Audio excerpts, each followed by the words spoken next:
So you're in a meeting and someone sends you a quick message because you're also keeping an eye on Facebook Messenger or your emails, and someone doesn't have the link. They think they have an old link because this is a reoccurring training session you're running. And here on Zoom, there is a quick way you can get that link. And hopefully you have a page or, with the links that you can copy and paste in the chat or send it or whatever. But you need a quick and fast way to find the link to the meeting that you're already in and it's live and you're working with people. This is how you do it.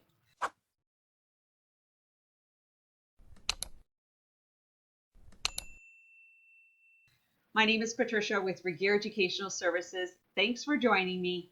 And I'm going to show you now in Zoom meeting. I pay for the pro level account.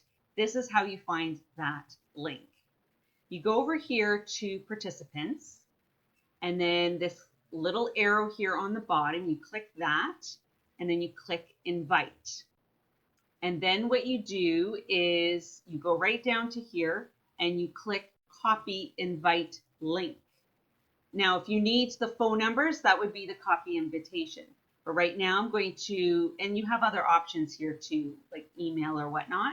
But if you just need that link to pop it in to, for example, Facebook Messenger, you do copy invite link, and then you will be able to grab a Word document, and then you paste it, and it will give you the link that you need to drop it in somewhere else for the meeting that you're already in and it's live, and you don't have to go looking or go back into the profile.